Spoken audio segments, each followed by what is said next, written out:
Hey, what's up everyone? Welcome to MST.TV. This is Nishi bringing you all another Market Watch episode, and oh my god, there is a ton of stuff that we have to talk about. We are seeing buyouts absolutely everywhere, which is kind of crazy if you think about it, because we don't even have events where we can use the physical cards right now. I think people are really just stocking up for when things do pick back up, and of course, those $1,200 stimulus checks that people are receiving in the United States are definitely a huge factor as well. But yeah, lots of crazy things going on, so we're going to cover about half of the cards in today's episode and do the rest later on this week, because I do prefer giving as much of an explanation of why a card is going up in price and what I think you guys should do with the card, rather than just pointing it out and leaving it at that. So yeah, let's jump right into today's episode. Okay, so first up we have Invocation. Now, Invocation has been hyped up for quite a while, ever since people started playing it combined with the new Shaddoll cards from the Shaddoll structure deck. However, we've seen another spike in the prices of the invoked cards, as people are combining the engine with the Eldritch deck, as it's a very compact engine that provides some added consistency with really just committing your normal summon. Also, I believe that people are talking about playing Invoked and Shaddoll cards with the new Dragma archetype that is coming out in Rise of the Duelist as well, so people may be getting ready for that. Anyways, Ultimate Rare Invocations are now all the way up at $120 a piece, with only very few quantities available on the market. Secret Rares are all the way up at $60, and even the Super Rares, which were short printed in Shadows of Valhalla, have jumped up to around the $40 mark. Honestly, I personally thought that this was going to be reprinted in Duel Overload, but I guess at this point we're going to have to wait until either the Battles of Legends set or Megatins of this year until we do hopefully see a reprint. Personally, I think that without events going on right now, there's really no point in holding on to a card that is very clearly on Konami's radar by now and is bound to be reprinted this year. So I personally would be selling them and taking what is very likely a huge plus, because you probably didn't pay this much for Invocations. Next up, Kitchen Dragon Maid was bought out with the upcoming release of Chamber Dragon Maid and Dragon Maid Yugioh coming in Eternity Code.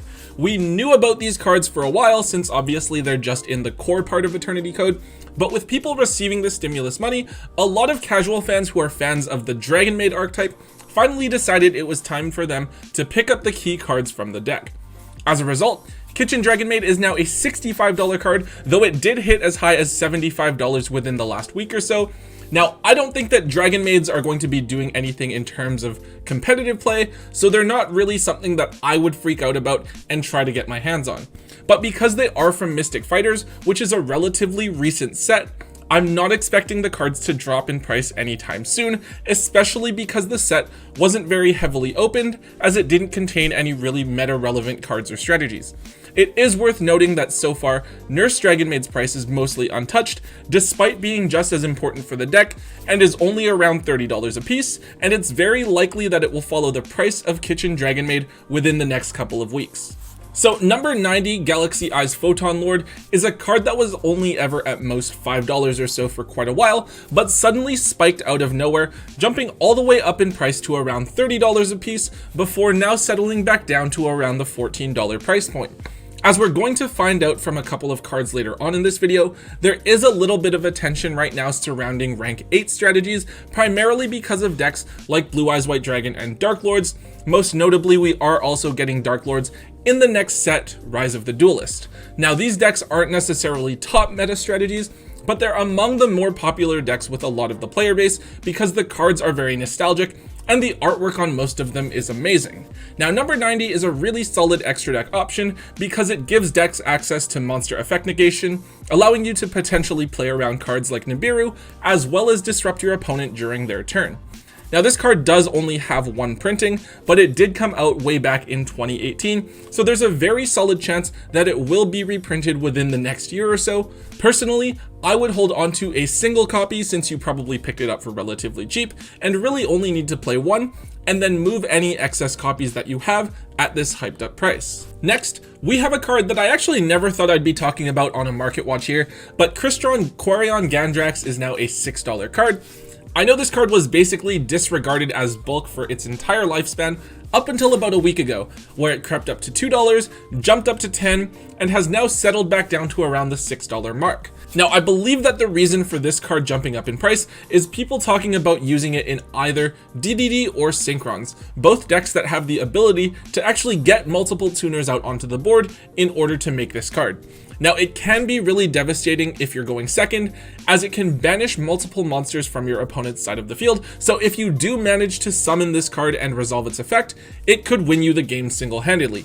Now, this card does have only one printing, as it wasn't reprinted in the 2017 Megatins. Honestly, it's probably something that you're going to have to dig out of your bulk hollows to try and find, because I don't think that this was really on anyone's radar. But again, hold on to your copy or two if you really want to use it just in case, but try to move as many copies of this card as you can while it's hyped up. So this buyout was absolutely hilarious to me. Secret Rare Beta the Magnet Warrior, which was a promo from the Duelists of the Roses video game, has been bought out, and now the cheapest near mint copy available on TCG Player is a whole $15. So apparently, bear with me here for a second guys, people have been using this card in Adamancipators, as it is both an earth attribute and a rock type, so you can summon it off the tuners and you can banish it for Block Golem. They've been summoning it out with Unexpected Die. Now, because it has 1700 attack points, it is the strongest rock monster that you can summon with Unexpected Die, so it's the best target. If an Appaloosa only has 2 negates ready because they have 1600 attack points, either like you burned one or they used a Link 3 to make it, Beta can now punch over it and make it a lot easier for the Adamancipator player to combo off. Now, I don't know how competitively viable this actually is, but it's really like an interesting tech choice. I think a big part of why it was so easy to cause the price of this card to jump up is because there's definitely a very limited quantity of near mint copies available on the market, as it's fairly old and it's from a video game, so a lot of copies are probably damaged. I know I have a few damaged copies from when I was a kid. Right? As fun as it is to see random cards like this spike, this is always going to be something that I recommend selling and then buying back later when the hype dies down. We've seen it before with cards like Dual Terminal Flamvelguard or Dual Terminal Gemnite Garnet, both of which are back down to very negligible price points because they're no longer part of the meta. So if you really want to play beta, play one of those several common versions that you're able to pick up for a quarter and sell the secret rare versions for this hyped up price while you can. Another really weird buyout, but for a slightly different reason, we have Mecha Phantom Beast O-Lion being bought out and now sitting at a whole $15 a piece. Now I get it, O-Lion is an extremely useful and important card for a lot of decks. I know that in decks that play Scrap Recycler like Orchist, it's a great card that you can dump and generate a token with to make Scrap Wyvern, and with Glow Up Bulb and Steam the Cloak banned, it is now among the best targets for you to summon off of Crystal Needle Fiber. However, we have a confirmed reprint for this card coming in Battles of Legend Armageddon, which is coming out in July, so it's just a couple of months away. With no events for the foreseeable future, I have no idea why people thought that buying out this card of all things would be a good idea. I understand that it's nice to have copies of the card readily available to use for when events do pick back up again, I get it. But when we have a confirmed reprint in just a couple of months and then no events to use the card in between now and that reprint, it feels like such a waste of money. Personally, I've offloaded like almost all of my copies already, and I will be letting go of the rest over the next week or so because I am perfectly content sitting tight and waiting for my holo reprints. So earlier we were talking about rank 8 options that can be brought out in decks like Blue Eyes and Dark Lords. Well, one of the most popular targets is number 97 Draglubion, which allows you to summon a number dragon monster out of your extra deck for free. One of the best candidates for players to bring out is number 100 Numeron Dragon, which gains 1000 attack points times the rank of all Xyz monsters on the field combined. Theoretically, with just this and Draglubion out, number 100 hits 9,000 attack points, which is more than enough to attack your opponent for game in certain scenarios. Now because of this, Numeron Dragon is now up at a whole $18, and it has actually been fairly steadily at this price for the last little while. It is also a number monster, so there is the fact that a lot of collectors are going to want this card as well. To be honest, I don't know when we're going to see this card reprinted, though it has been quite a while since the card came out, so hopefully it will be very soon. It's definitely a really interesting tech option for rank 8 decks though, very similar to how Utopia double functions for rank 4 decks. The other option that you can summon off of Draglubion that we're going to talk about here and that has received a bit of hype again is number 92 Heart Earth Dragon. So I believe that we did actually talk about this card before when the Master Rule was first announced, but we've seen another wave of buyouts for it. So when you make this card, if it survives your opponent's entire turn without having its effect negated, or the card being destroyed or banished or anything like that, you get to banish all of your opponent's summoned monsters and set cards that they control during their end phase. It also cannot be destroyed by battle, and in theory this card sounds great, right? I was watching some replays where people were using this card, and in the replay it looked amazing, right? Because like this one guy, he banished all 5 back row from some Altergeist player's board, but really, who's dumb enough to set 5 back row without having an answer to this card in the first place while this card's on the board? I think that in practice, the card is really bad, so I wouldn't recommend people playing it. However, that hasn't stopped its price from spiking up yet again. For Ghost Rares, we're looking at a whole $90 a piece. Ultimate Rares are around the $70 mark, and even the Ultra Rares are around $38 each.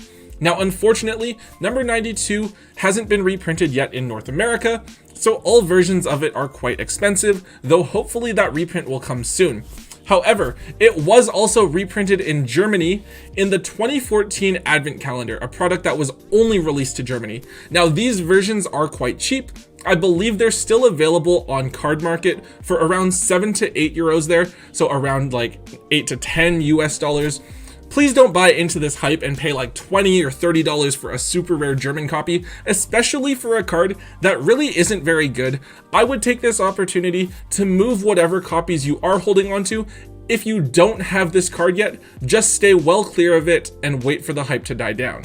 So this one's a little bit confusing to me, and I don't really understand the reasoning behind it 100%, but Ultimate Rare Link Spiders have jumped up from being down at around $10 to $12 a piece to now being a whole $30 each.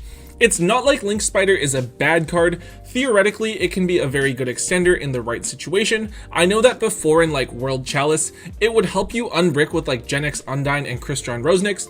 The best thing I can think of right now is that you can make it with a Nibiru token. So if your opponent Nibirus you, you can turn the Nibiru token into Link Spider and then try to combo off from there, especially if you happen to be playing a vanilla card in your hand, something like Beta the Magnet Warrior. I don't know if this is 100% right. If you do know for sure, please let me know in the comment section down below. But yeah, it is just the Ultimate Rare versions that have jumped up. We do still have the Super Rare and Common versions available on the market for only around $1 or so. So make do with those unless you're really intent on playing a max rarity extra deck all the time. And the final card that we're going to talk about in today's Market Watch episode is Elder Entity Entis, which is a promo card from the 2017 Megatins. Now this card has gotten a bit of attention at different points before, as people used it in decks like Infernoid or Necros to pop your opponent's cards when they send cards from the extra deck directly to the graveyard. The next thing looking to abuse this card is the Dragma archetype, which has a few cards that send cards from your own extra deck to the graveyard to force your opponent to do the same. This time, however, we have actually seen a bit of a bump up in the price of Entis, going from being under $1 before to around $3 a piece now. Now this isn't a huge dollar amount, but it's basically tripling in price, and I'm sure a lot of you probably have this card at home in your bulk and haven't really given it much thought. There are still a lot of quantities available on the market, I'm sure, as the tins had Pot of Desires as a promo, and Pot of Desires was a card that was in really high demand at the time.